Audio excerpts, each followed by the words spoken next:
Hello नमस्कार मित्रों, एक बार फिर से स्वागत है आप सभी का हमारे YouTube चैनल पर। हर रोज की तरह आज भी एक छोटा सा टॉपिक लेके आए फिजिक्स का। आज का आपका टॉपिक रहने वाला है धारावाही वृत्ताकार लूप या कुंडली के केंद्र पर चुंबकीय क्षेत्र की तीव्रता को कैसे ज्ञात किया जाता है। इस सूत्र का निगमन करने वाले हैं। ठीक है, धारावाही जो आपकी कुंडली होती है और या इसकी को बोलते हैं वृत्ताकार लूप, तो इसमें आपका इसके केंद्र पर जो चुंबकीय क्षेत्र होगा उसको ज्ञात करने के लिए आज का आपका एक सूत्र का डेरिवेशन, छोटा सा डेरिवेशन रहने वाला है आपका। ठीक है, वो करने वाले हैं इसमें। अब आप देख रहे होंगे साइड पे ये क्या है, एक तार था। पहले एक सीधा लंबा तार था, एक सीधा लंबा तार था, इसको घुमा करके मोड़ करके एक वृत्ताकार कुंडली बना दी गई है। इसको क्या किया, इस तार को अगर आप पकड़े ऐसे तो सीधा कर सकते हैं ना, तो इसको क्या किया गया, एक मोड़ करके एक वृत्ताकार कुंडली बनाई गई और इसके एक अल्पांश भाग डीएल पर बिंदु केंद्र से आर दूरी पर जो कि स्थित है उस पर हमने क्या किया है, पहले अल्पांश भाग डीएल के लिए चुंबकीय क्षेत्र निकालते हैं। ठीक है, इसको अल्पांश भाग डीएल लिखा हुआ और इसमें बहने वाली धारा। ठीक है, तो पहले अल्पांश भाग के लिए आप चुंबकीय क्षेत्र पहले निकालेंगे। डीएल पर जो चुंबकीय क्षेत्र निकलेगा, डीएल के कारण बिंदु ओ पर चुंबकीय क्षेत्र जो निकलेगा वो, फिर उसके बाद संपूर्ण कुंडली के लिए केंद्र पर जो निकलेगा चुंबकीय क्षेत्र की तीव्रता, उसको पढ़ेंगे। ठीक है, तो आप इसकी लैंग्वेज की अगर बात करें तो आप इसमें लैंग्वेज यहां से शुरू कर सकते हैं। क्या माना एक धारावाही चालक तार, क्या लिखेंगे, माना एक धारावाही चालक तार जिसे मोड़कर एक वृत्ताकार कुंडली बनाई गई है। ये तार जिसे मोड़कर एक कुंडली वृत्ताकार कुंडली बनाई गई है जिसकी त्रिज्या r है। या आप ऐसे लिख सकते हैं, क्या एक धारावाही चालक तार जिसे r त्रिज्या की एक कुंडली के रूप में परिवर्तित किया गया। ठीक है, एक कुंडली के रूप में परिवर्तित किया गया या एक कुंडली या एक वृत्ताकार के रूप में, एक वृत्त के रूप में परिवर्तित किया गया। ठीक है, ये जो परिवर्तित किया गया, फिर उसके बाद कुंडली के केंद्र पर हमें क्या करना है, कुंडली के केंद्र पर चुंबकीय क्षेत्र की तीव्रता ज्ञात करनी है।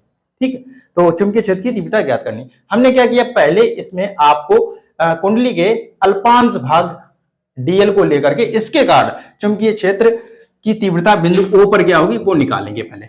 ठीक है, लैंग्वेज आप एक बार फिर से सुन ले, क्या लिखेंगे लैंग्वेज को। माना एक चालक तार जिसमें धारा आई बह रही है को आर त्रिज्या की वृत्ताकार कुंडली के रूप में परिवर्तित किया गया। इस तार के अल्पांश भाग डीएल से बिंदु जो ओ है, जो कि आपके वृत्त का केंद्र है, उस पर चुंबकीय क्षेत्र की तीव्रता आपको निकालनी है। ठीक है, तो आप पहले यहां पर सबसे पहले ना, ये आपकी लैंग्वेज हो जाएगी। अब यहां से डेरिवेशन शुरू करते हैं। पहले आप लिखेंगे क्या, अल्पांश भाग डीएल, अल्पांश भाग डीएल के कारण बिंदु ओ पर चुंबकीय क्षेत्र की तीव्रता। तो आप यहां लिखेंगे पहले क्या, अल्पांश भाग डीएल के कारण बिंदु ओ पर चुंबकीय क्षेत्र की तीव्रता। देखिए, चुंबकीय क्षेत्र की तीव्रता का फार्मूला आपको पता है पीछे, B बराबर क्या होता है, B बराबर क्या होता है, पीछे आपने जो पढ़ा हुआ चुंबकीय क्षेत्र की तीव्रता का वही फार्मूला आप लिख देंगे यहाँ पर। क्या, B बराबर μ0/4π इंटू में आपका आईडीएल साइन थीटा, जो आपने बायो-सैवर्ट के नियम से पढ़ा हुआ। ठीक है, वही वाला लिखना है। ठीक है, तो क्या लिखेंगे, μ0/4π इंटू आईडीएल साइन थीटा, ठीक है, अपॉन में आर स्क्वायर। ठीक है, अपॉन में आर स्क्वायर होता है। ठीक है, यहाँ आर स्क्वायर होता है आपका। ठीक है, ये हो गया। अब आपको क्या करना है, देखिए इसमें आपको क्या करना है, बी बराबर μ0/4π इंटू आई डीएल अपॉन में आर स्क्वायर। ठीक है, अब देखिए अगर आप इस भाग से इस बिंदु पर देखेंगे, तो आप किसी भी भाग से इस बिंदु पर देखें, देखिए एक बिंदु से एक सीधी रेखा खींची जाएगी, जो भी अल्पांश भाग लिया जाएगा, तो वहां पर जो बनने वाला कोण होगा उस सभी जगह पर समकोण होगा, 90 अंश बनेगा। इसलिए थीटा की जगह पर आप क्या रखेंगे, 90 अंश रखेंगे। जब थीटा की जगह पर 90 अंश रखेंगे तो साइन 90 हो जाएगा और साइन 90 का मान होता है 1। तो आपका इक्वेशन ये बनकर के आ जाएगा। इक्वेशन नंबर फर्स्ट आप इसको डाल सकते हैं। ठीक है, इक्वेशन नंबर फर्स्ट आप इसको डाल सकते हैं। ठीक है, ये आपका क्या हो गया। हाँ, एक काम और करेंगे, यहाँ पर ये डीबी लिखेंगे क्योंकि ये अल्पांश भाग के लिए डेल एल लिखा हुआ है, तो डीबी लिखा जाएगा यहाँ पर। ठीक है, तो dv बराबर μ0/4π I into DL sine theta. आपका ये जो है बायो-सैवर्ट के नियम से चुंबकीय क्षेत्र की तीव्रता होती है। लेकिन अल्पांश भाग जो लिया गया वहां पर कोण जो है समकोण बनता है, 90 अंश का कोण बनता है, तो इस प्रकार से साइन थीटा का मान 90 हो जाएगा, साइन 90 अंश हो जाएगा, 90 अंश का मान होता है 1। इस प्रकार से क्वेश्चन नंबर आपका ये निकल करके आएगा। मतलब अल्पांश भाग डीएल के कारण चुंबकीय क्षेत्र की तीव्रता का फॉर्मूला ये निकल करके आएगा। अब आपको क्या करना है कि आपको परिणामी चुंबकीय क्षेत्र की तीव्रता मतलब संपूर्ण कुंडली के कारण बिंदुओं पर लगने वाली चुंबकीय क्षेत्र की तीव्रता निकालनी है। तो आप यही लाइन यहां पर लिख लें, क्या, संपूर्ण कुंडली के कारण बिंदुओं पर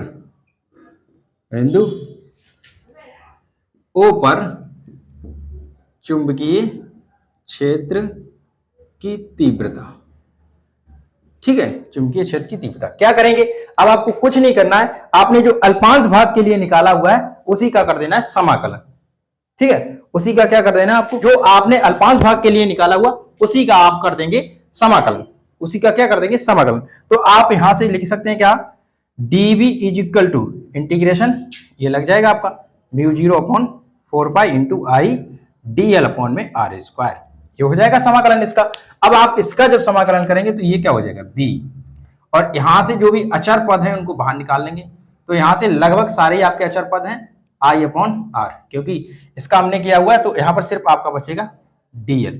ठीक है, और साइड पे आप इधर लिख सकते हैं क्या, इधर लिख सकते हैं आप यहां पे क्या चाहे इधर लिख दीजिए सर, dl बराबर यहां लिख दे रहे हैं इंटीग्रेशन dl बराबर होता है 2 पाई r। ठीक है, dl बराबर 2 पाई r, अर्थात dl है क्या, एक वृत्त की परिधि ही तो है, वृत्त की परिधि ही तो है, तो dl की जगह क्या कर देंगे, संपूर्ण वृत्त का निकालेंगे तो वृत्त की परिधि के लिए निकालेंगे ना, तो वृत्त की परिधि की संपूर्ण के लिए क्या हो जाएगा, वृत्त की परिधि के बराबर। तो आप क्या कर देंगे, उस वृत्त की परिधि लिख देंगे यहाँ पर dl की जगह पर। तो यहां से आपका क्या निकल करके आएगा, b is equal to μ0/4 pi into I upon R square into में यहाँ पर dl का मान हो जाएगा 2 पाई r, ये स्क्वायर से ये r कैंसिल हो जाएगी। तो यहां से क्या बचेगा, b बराबर μ0/4 पाई इंटू 2 पाई आई और अपॉन में, अच्छा एक काम करते हैं, यहां से पाई से पाई ये कैंसिल कर दो, 2 से ये 4 भी कैंसिल कर दो, तो यहां कितना बचेगा 4। तो आप यहां से सीधा सीधा ये लिख लीजिए।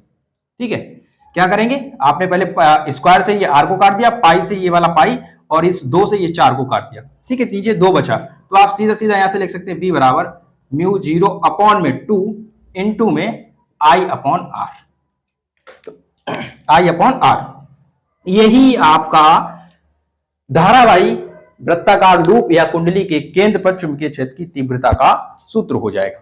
ठीक है, ये क्या हो जाएगा आपका धारावाही वृत्ताकार लूप, या आपसे कहते कि कुंडली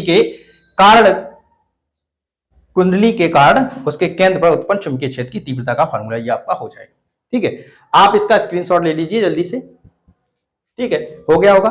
ठीक है, और हाँ एक चीज और इसमें नोट कर सकते हैं आप, क्या, अगर इसमें फेरों की संख्या आपको दे दी जाए तो आप क्या करना, कुछ नहीं करना, आपको इसी में फेरों की संख्या के लिए यहाँ पर n जोड़ देना है, जो भी फेरे जितने भी कुंडली के फेरे हों उतने संख्या के लिए यहाँ पर n शब्द जोड़ देना।